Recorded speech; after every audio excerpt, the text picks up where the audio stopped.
la parasitosis. ¿A dónde iba la parásito? ¿Qué provocaba? Obstrucción.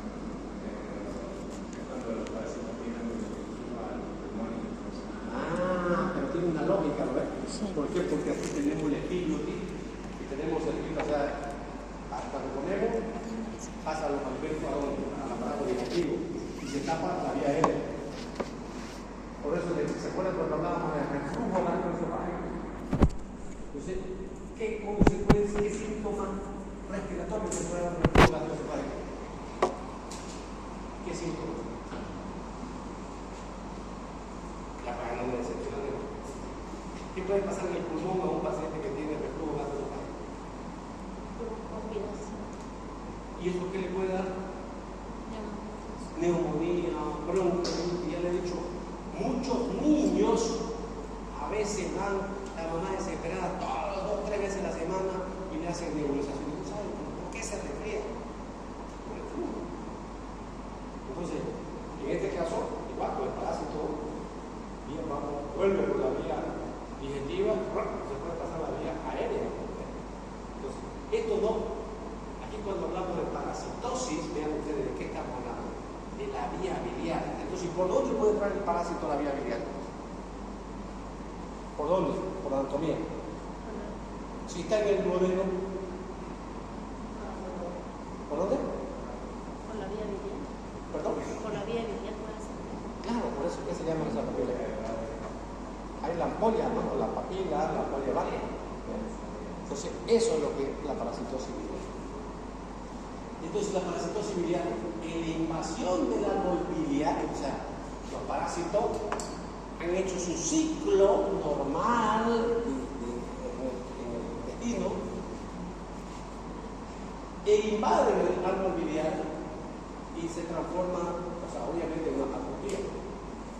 Hay 2 tipos de parásitos normalmente que pueden subir o invadir el árbol biliar. Los trematodos, la fasciola hepática, los clonosis, que no son propios de la persona, pero hay un nematodo que es el Ascaris rhamnoides, que ese prácticamente el pan nuestro de cada día. En algunos niños o jóvenes, alguna vez se han vomitado parásitos cuando hay sobrepoblación. Otro viene desesperado, mamá, me está saliendo algo, y es la mitad de un Ascaris afuera, cuando hay sobrepoblación, porque estamos en una zona endémica, ¿no? Donde, entonces, obviamente, el Ascaris rhamnoides es una. Este es el Ascaris. Entonces, no es pequeño. 20 centímetros de longitud, no es muy grande, pero es un Ascaris rhamnoides.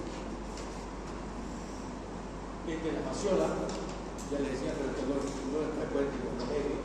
El Ascaris es más frecuente. El Ascaris es la parasitosis más frecuente del ser humano, por lo tanto, vean ustedes también, por eso es en la patología del aparato digestivo, y es frecuente, ocurre en el 25% de la población mundial, mucho más en los países subdesarrollados. El otro día yo fui no porque me quiera hacer de bueno, yo tengo, de repente puede ser virtud, un defecto, no sé, pero no me puedo quedar, no soy indiferente ante las cosas malas, ¿ya? Por decir, el otro día tuve un incendio, vi que había muchos problemas, y tomé la determinación, cansadito de los momentos, me fui hacia Rafael, un equipo móvil, ¿no? O sea, fuimos, atendimos, llevamos algunos problemas. Y como fue muy rápido, llevamos todos los días, me olvidé de algo, antiparasitario. Había muchos niños y muchos de los síntomas, porque claro, aparte de los problemas respiratorios que tenían, ¿tienen algún problema más? Muchos les duele la barriga de vez en cuando. Y uno lo empieza a palpar, el capulito, el pánico y eso lo es todo el tiempo. Eso es parasitosis. Estamos viviendo en zonas endémicas. Por eso es que hay programas de parasitación que no hacen daño. Entonces, es alta la población y mucho más en lugares donde no hay tratamiento de excreta. Entonces, con agua potable, entonces hay mayor incidencia. En distribución cosmopolita, en climas húmedos, templados, o cálidos, entonces cosmopolita,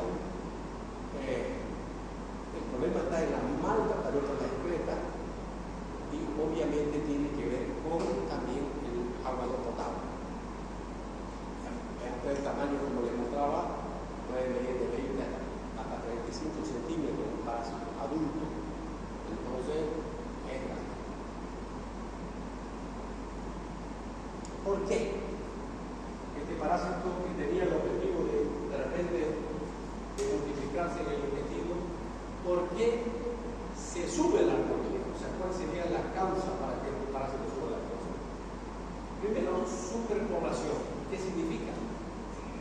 No es lo mismo tener 2 o 3 áscaris en tu intestino a tener 100 áscaris.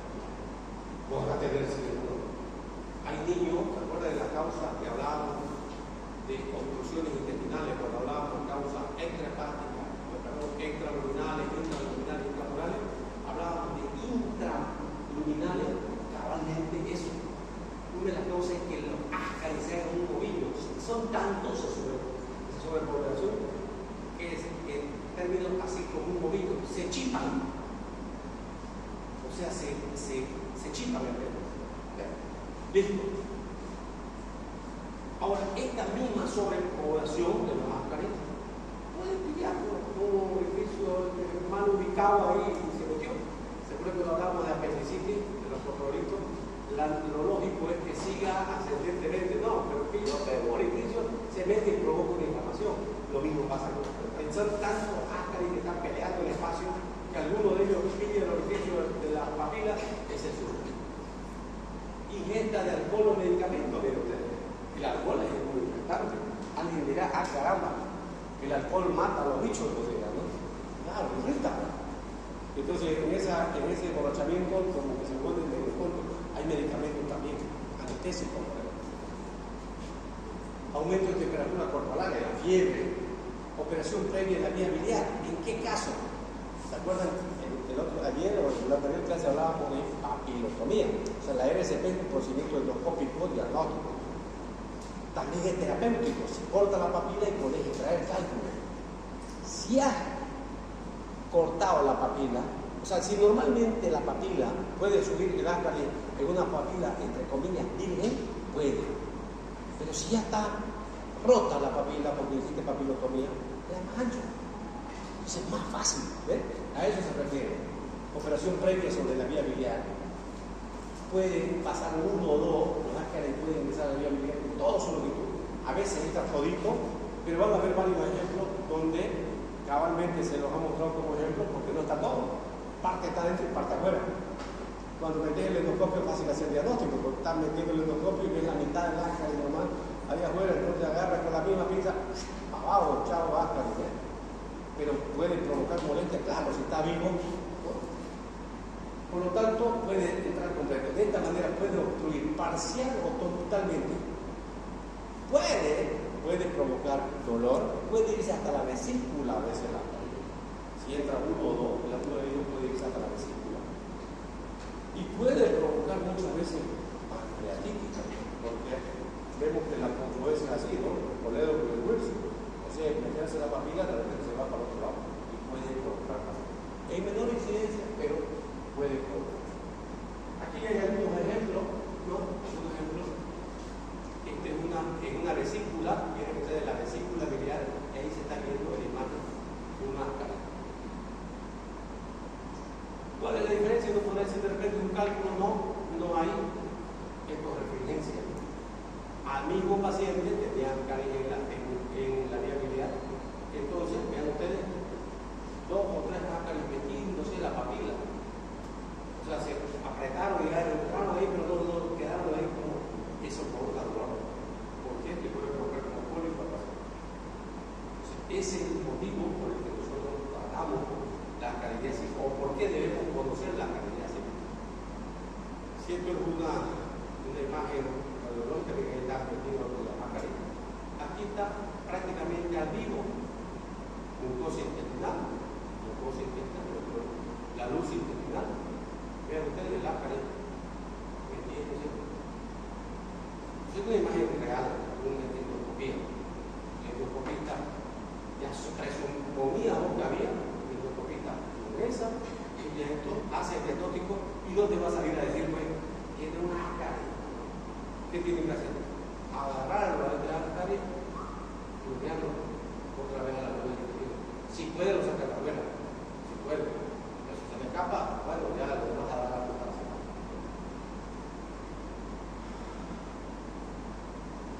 El mismo paciente, otro paciente, tiene ahí la mitad de la que parece como si fuera un tubito, ¿no? Está justo en la papel.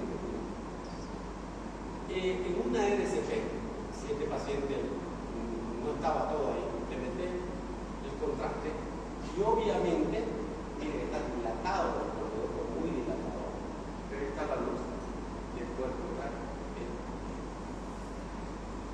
Puede dilatar, puede obstruir completamente. Hemos dicho que el colédoco no se dilata porque hay una obstrucción. Cualquier obstrucción.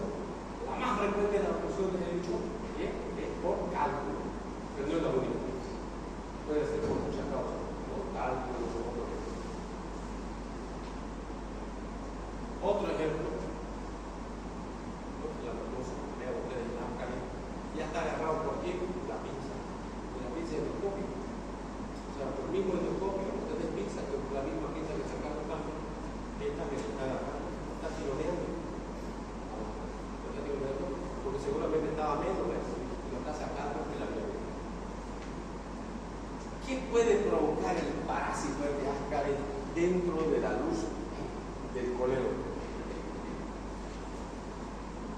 Las secreciones propias del parásito pueden provocar irritación del endodomitis, dañar el epitelio pancreático biliar, por lo tanto no puede provocar obstrucción, puede provocar colangitis, puede provocar pancreatitis también. Entonces es una de las posibilidades. Este mismo Ascaris a veces no se queda solamente en la vía biliar y puede ingresar hasta la vesícula biliar, incluso obstruir el conducto cístico. Si obstruye el conducto cístico, ¿qué va a provocar? ¿Qué provoca la obstrucción del cístico? ¿Qué es la coleritiasia? Para que más o menos recordar. Coleritiasia. Presencia de cálculo en la vesícula biliar. ¿Qué es la colecistitis? Eso, vean ustedes, la causa que nosotros hemos dicho, el cálculo se puede ir a obstruir el cístico y provocar colecistitis. Ah, caramba, el Ascaris también se puede ir al cístico y lo obstruye y puede provocar colecistitis. O sea, puede ser causa de colecistitis, ¿no? Entonces puede obstruir el cístico. La patología mayor de gravedad y invasión del conducto colédoco puede provocar infección secundaria, que viene a ser la colangitis, ¿no? Puede provocar cualquier obstrucción del colédoco que puede provocar colangitis, cualquier obstrucción. Que puede ser supurada. Entonces, además ya hemos dicho que la colangitis es un cuadro de emergencia, debe operarse de forma rápida. ¿De qué se queja el paciente que tuviera? Porque no es lo mismo tener parásitos en el intestino, otros serán los síntomas de tener ese mismo parásito en la vía biliar. ¿De qué se va a quejar ese paciente? La invasión de la vía biliar produce una sintomatología que parece una obstrucción biliar similar a cualquier cálculo. Claro, si está el Ascaris ahí adentro, obstruye y se mueve, ahí va a tener como cólico, si puede tener cólico. Si se va hasta el cístico y lo obstruye, puede provocar ¿qué? Colecistitis. Si se va y obstruye el páncreas, pancreatitis. O sea, vean ustedes que ese Ascaris puede cumplir la misma función patógena de lo que podría ser un cálculo. Entonces va a haber un dolor agudo en la zona hepática que puede ser cólico. Si fuera un cólico, puede haber ictericia si obstruye el colédoco. Puede haber fiebre si hay dolor en el hipocondrio derecho, fiebre, ictericia, colangitis. Puede solamente haber fiebre, no ictericia, dolor en el hipocondrio derecho se llama ¿qué? Colecistitis, signo de Murphy positivo, ¿no? Entonces, en estos pacientes, una vez hecho el cuadro clínico, en la fórmula, cuando uno hace un examen de un hemograma, ¿qué fórmula les han enseñado que debe uno mirar? ¿Qué es lo que uno mira en un hemograma? Hay tres tipos de tres cosas que miran en el hemograma. hablamos ya está bien, como viene de Martín, ¿qué es englobado en qué está eso? ¿En qué tipo de glóbulo? ¿Ah? ¿Qué tipo de glóbulo? Rojo. Entonces vemos glóbulos rojos, ¿qué más vemos? Glóbulos blancos y plaquetas. Cada uno tiene su fórmula. Por eso los glóbulos rojos nos va a permitir saber si hay anemia o no hay anemia. Los glóbulos blancos, dependiendo si hay leucocitosis, me va a decir que hay infección. Si hay leucopenia, pensaré yo en un problema viral. Si hay neutrofilia junto con eosinofilia, debe pensar usted en parasitosis o en un problema alérgico.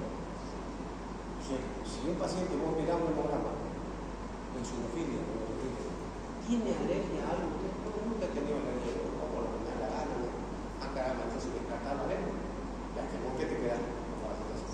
Que diga el paciente, sí, tengo normalmente rinitis, tengo bronquitis asmática, ya, entonces puede ser que esa eosinofilia sea causada por alergia.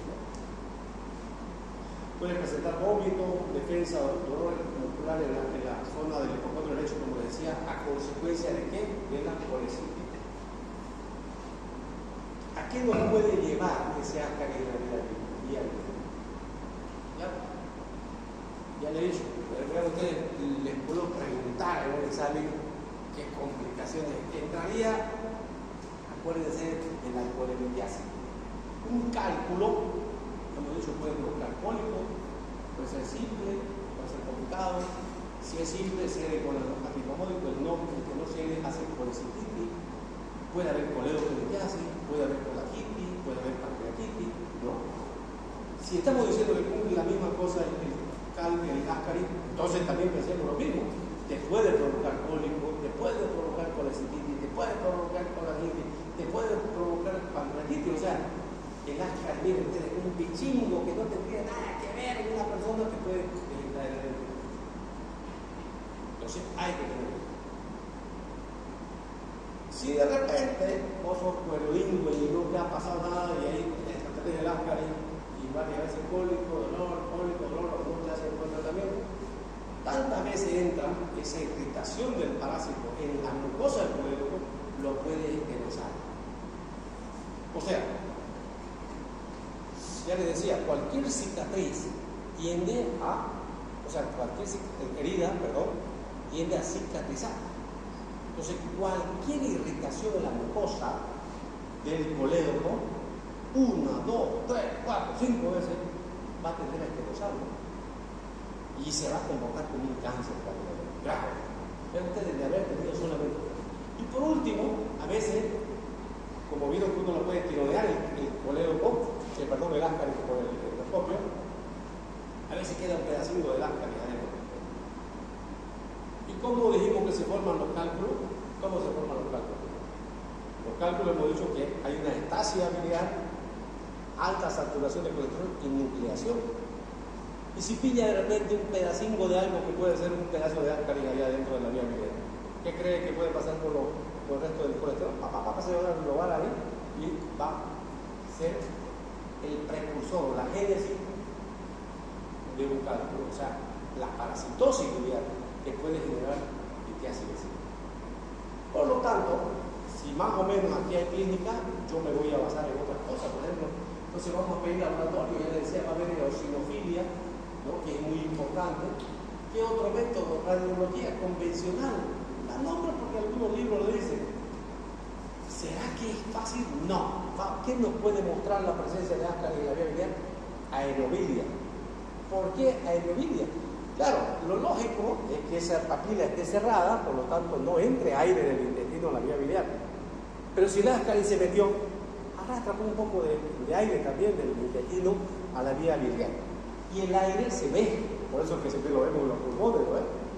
Entonces, radiológicamente podría haber aire en la vía biliar, como un estudio racional.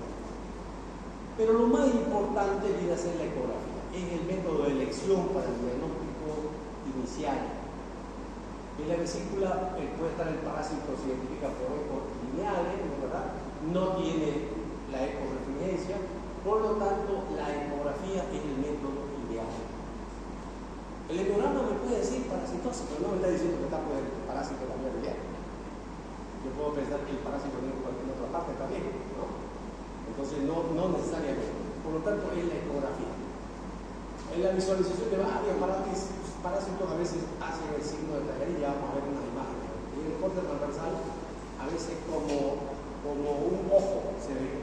Cuando, si es longitudinal el corte significa que vamos a ver así como Tallarín el láser, ¿no? Entonces el corte transversal, digamos, me refiero a un corte ecográfico. Entonces al cortarlo transversalmente vamos a ver las dos imágenes ecográficas, ¿no? Pero la ecografía es el mejor. La tomografía sirve sin duda, estamos hablando de lo básico, ¿no? De lo básico que viene a ser lo básico. Aquí, por ejemplo, en la vesícula biliar, tiene un corte como que las cartas está así, ¿no? Pero el corte de la ecografía a él lo han cortado así, como si fuera así, sí lo ha cortado, transversal. Entonces, miren lo que estamos viendo. Parecería un cálculo, ¿no? Pero ¿por qué no es cálculo? Primero, porque tiene como un aro, y segundo, no hay ecorreferencia. No hay ecorreferencia.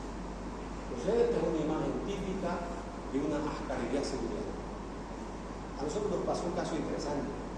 Teníamos la foto así, ¿no? Adentro. Y claro, como no era frecuente, la paciente llegó con mucho dolor y yo estábamos haciendo residencia y mi jefe dijo, él, ¿no? Que dijo, vamos, yo voy a entrar a la cirugía, yo voy a operar este caso. La vesícula no estaba inflamada, ¿no? Y una vez anestesiada a la paciente, le sacamos todo y le hizo la colecistectomía y lo primero que hace es abrir la vesícula para ver si estaba el ácaro. ¿Lo pillamos o no lo pillamos? No lo pillamos. ¿Qué decíamos de los medicamentos? Pueden ser miligramos. O sea, una vez anestesiado la paciente por los medicamentos, migró. O sea, se salió del colegio y se fue al intestino.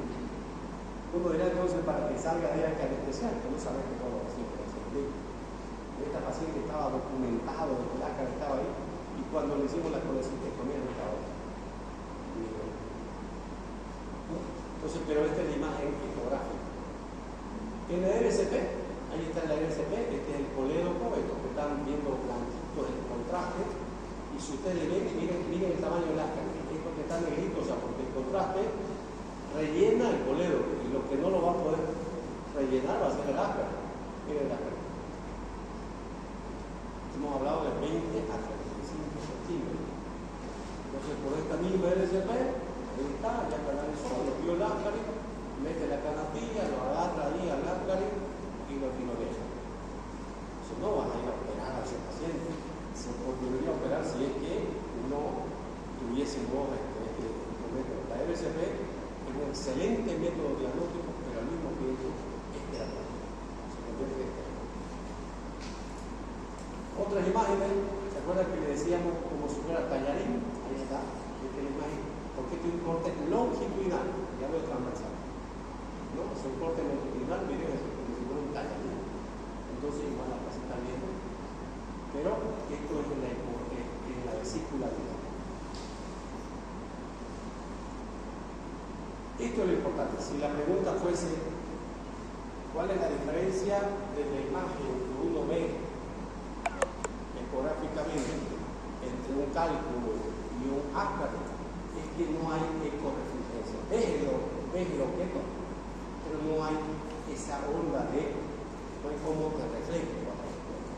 La sensibilidad de la ecografía es alta, ¿no? Cuando yo vi el otro previo de lo que pasó en la ecografía normal de colegio que permite una migración, ya le estaba diciendo, no es que hiciste mal, o sea, lo operaste porque tenías que operarlo, pero ¿se pudo salir el ácaro? Sí, se pudo salir. Entonces, puede salir después de ese ácaro. La colangopancreatografía, la diagnóstica de RCP, es un excelente método diagnóstico, pero además de ser un excelente método diagnóstico, permite hacer tratamiento, permite hacer la terapia. ¿Es un método invasivo? Sí. La RCP no la va a hacer a cualquiera. Esa es otra pregunta que me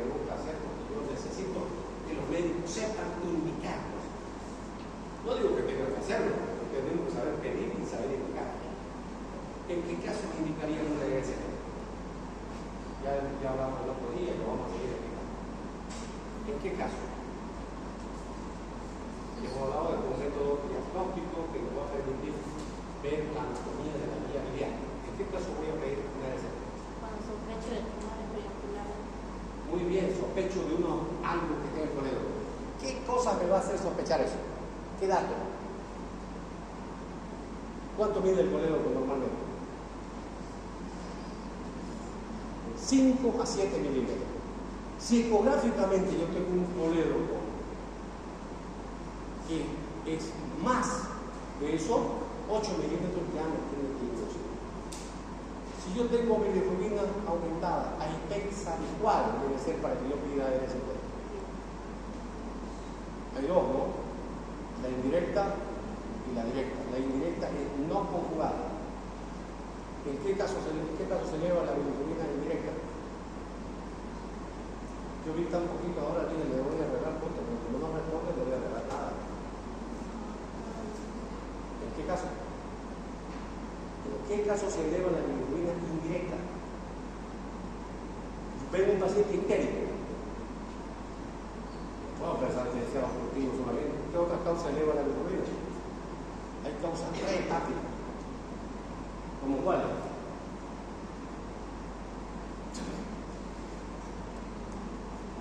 Yo siempre hablo bien de ustedes, me parece que hagan alguna de las.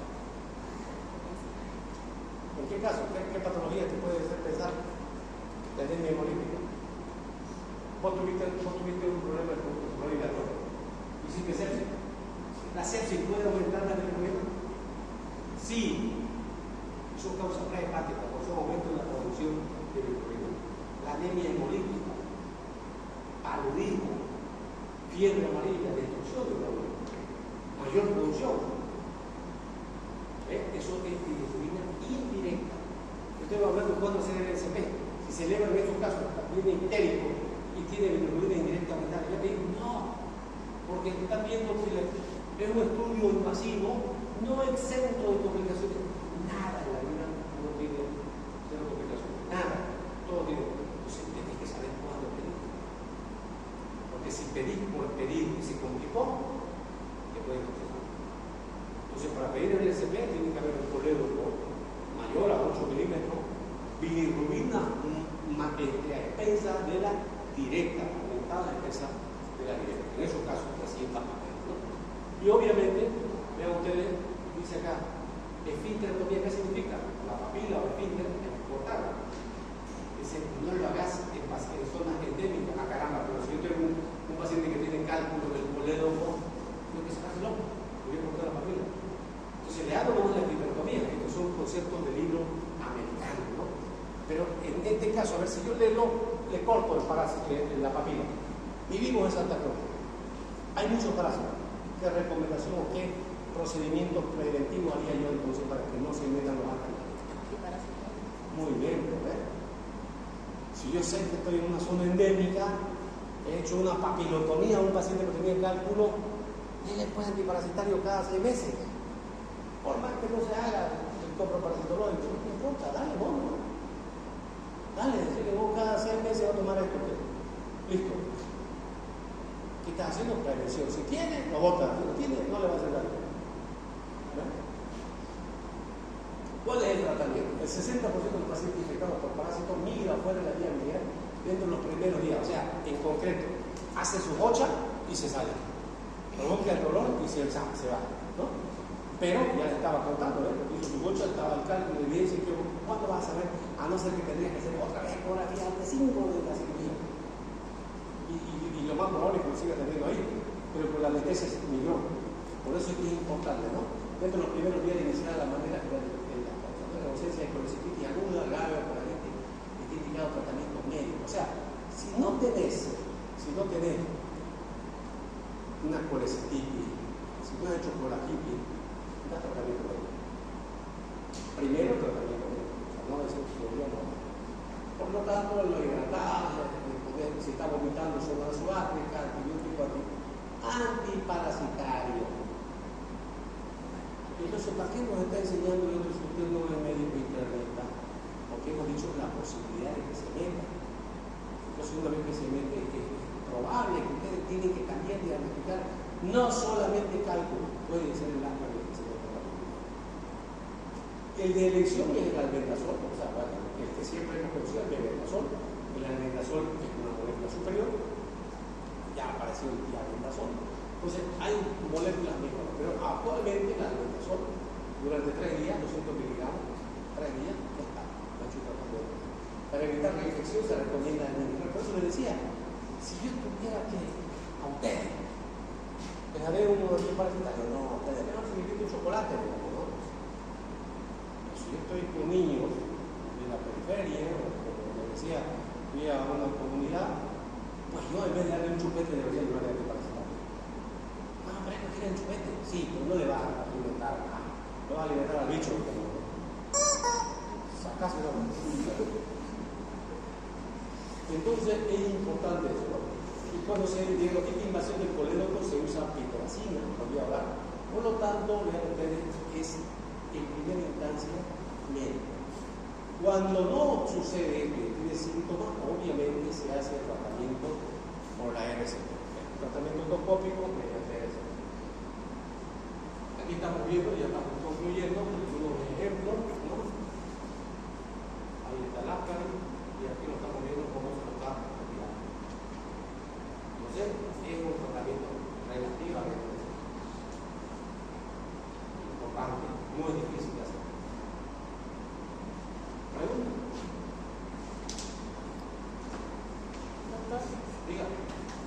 si el paciente que tiene parasitosis liviana hace como colangitis, ¿es una emergencia, doctor? ¿Es una emergencia quirúrgica? ¿Se lo debería tratar así? Toda la colangitis sobre emergencia, indistinto de qué lo causa. ¿Recuerdan ustedes cuando hablamos de ampuloma? El ampuloma es un cáncer que obstruye la papila, ya sea por problemas de colédoco irritado, de la cabeza del páncreas o de la mucosa. Puede ser provocado por cálculos, también. Puede ser provocado por